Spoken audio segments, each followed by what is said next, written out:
Des contes pour comprendre le droit. Voilà mon propos. Vous le savez, le droit en général est assez mal connu et pas toujours apprécié. On l'associe à la répression ou bien au formalisme notarial. Eh bien moi j'ai décidé de renverser cette image et de faire réfléchir au droit en utilisant une méthode originale, en racontant des contes de ma main. Ce faisant, je pense renouer aussi avec une très vieille tradition philosophique, puisque Platon inaugurait la philosophie en racontant des mythes ou en écrivant des dialogues.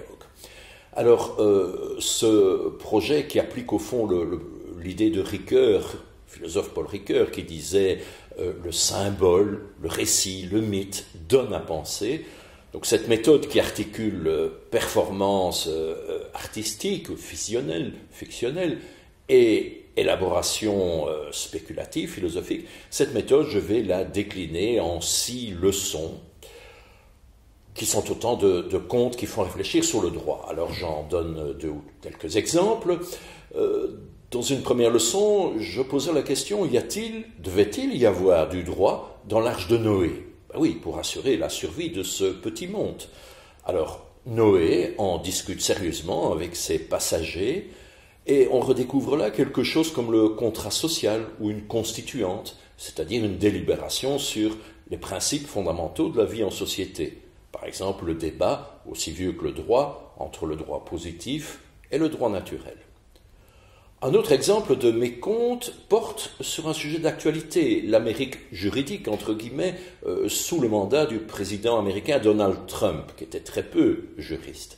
Et je mets ça en rapport avec un de mes derniers livres de philosophie du droit, qui montre que l'ADN du droit, son essence même, c'est d'occuper la position du tiers, le tiers qui s'interpose entre 2 groupes ou 2 personnes.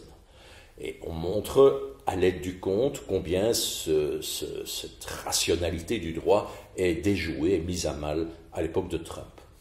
3e exemple, un conte que j'ai appelé Les 7 jours de Marianne, qui est un conte philosophique qui m'a été inspiré par l'épisode du Covid. Vous vous souvenez, ces 2 années où le droit a été mis à mal, l'état de droit, les libertés publiques. Eh bien, j'imagine un royaume imaginaire où tout va mal également, et où Rex, le roi imaginaire, fait appel à différents conseillers pour essayer de redresser la situation. Par exemple, un conseiller économique qui propose de tout déréguler au profit des lois du marché, ou un conseiller médical qui voudrait bien imposer la loi sanitaire, ça nous rappelle quelque chose, ou alors son sombre conseiller religieux qui voudrait bien imposer le dogme religieux, ou encore un ingénieur qui voudrait bien proposer la régulation par la technique et les nombres. Tout ça va mal, pourquoi ? Parce qu'on a oublié le rôle positif du droit dans la société. Enfin, encore un exemple de conte, On the Way Back, sur le chemin du retour. C'est pour moi une façon de revisiter l'histoire classique que je tiens pour un mythe moderne de Robinson Crusoe. Vous savez, Robinson Crusoe fait naufrage à l'aller, au moment où son bateau qui va chercher des esclaves en Afrique est à vide.